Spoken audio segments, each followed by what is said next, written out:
Before you hire any contractor for your real estate deals, there's 3 things that you must do if you want to be successful.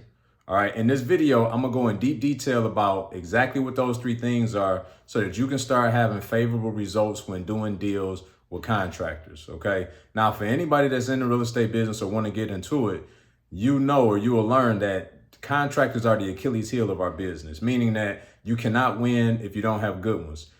If you don't know how to manage them, even if they are good, you'll still lose, okay? So it's critical that you lock in, stay to the end of this video, and take notes on these 3 things that I'm gonna tell you, all right? Now, the first thing is you have to have a clear scope of work. What is the scope of work? A scope of work is essentially a detailed bid that the contractor, the work that they're going to perform for you within the project. Okay. Now, sometimes the bid could be pretty vague. It's very important though that you get a clear scope of work, that you get very specific in terms of what your expectations are, in terms of material choices, timelines, any type of design features, etc., all the way down to the color, the style, the dimensions. If you're using, say, like a 12 by 24 inch tile, you want to make sure that you have as much specificity in there as possible, because contractors love to live in a space of ambiguity.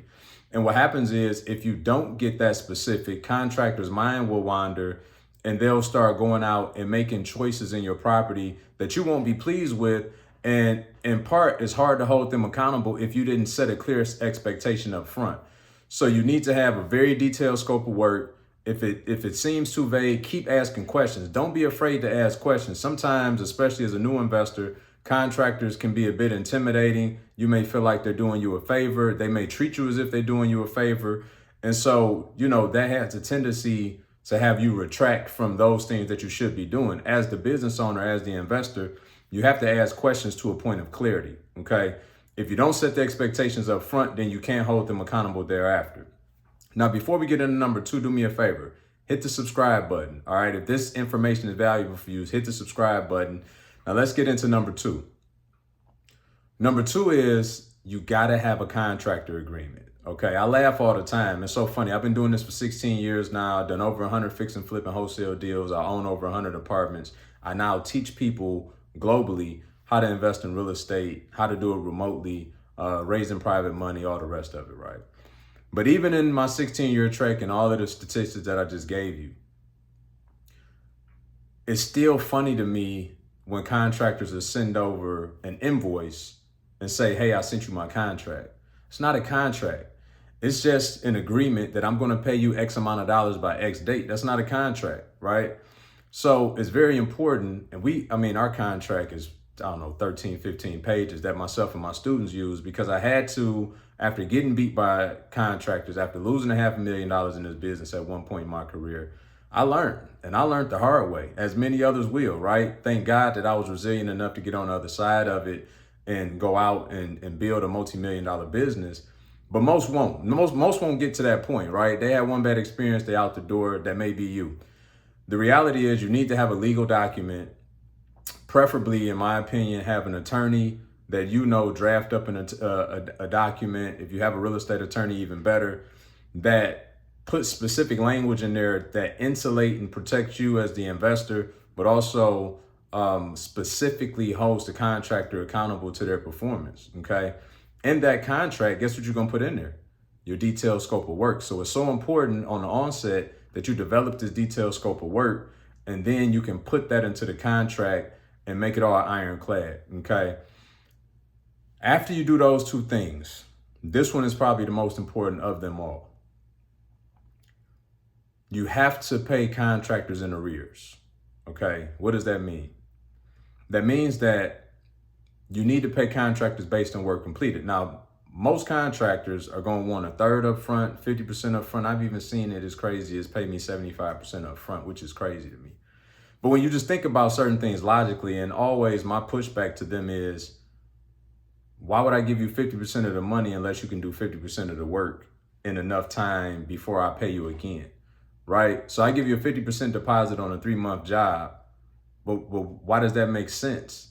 When I'm here, I'm not going anywhere. So I give you enough money for a deposit, say 10%, and you can start doing work. And when you complete that work, I'll give you more money for the next phase of work, right?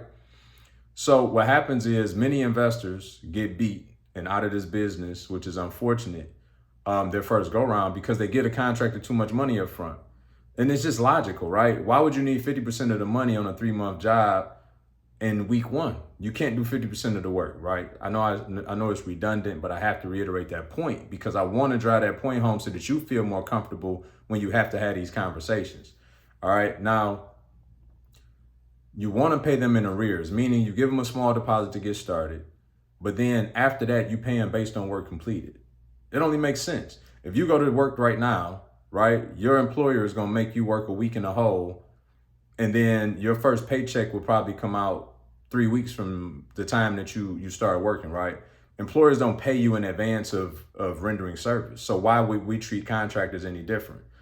So you need to protect yourself from getting beat. The reason why most investors fail and are out of this business is because they give contractors so much money up front. When a contractor doesn't perform, then they don't have enough money to go out and hire another contractor. So they chase this contractor and they're at the behest of them doing what they're supposed to do for however long that they're supposed to do that. And meanwhile, the project is stagnant. You got carrying costs. If you took out a mortgage on it, you got mortgage payments, and what have you. And meanwhile, this contractor is in the wind. So what happens? You foreclose, and it's all because you ran out of money too soon. So here's the sweet science. If you only get a contractor deposit and they run off, well, they only got a small deposit from you. Yes, you still may have some overrun, but you got probably 90% of that money left to go out and hire another contractor and still get the project completed. I promise you, this is the number one reason when dealing with contractors as to why people fail. If you go out and you do these 3 things, if you get a clear scope of work from the gate, okay? If you then go out and get you a legal document to protect you and keep the contractor held accountable to what they're supposed to do in terms of performance. And last but not least, you go out and you pay contractors in arrears based on work completed as opposed to based on money they want up front. You will succeed. Now, let me give you one more caveat before you leave.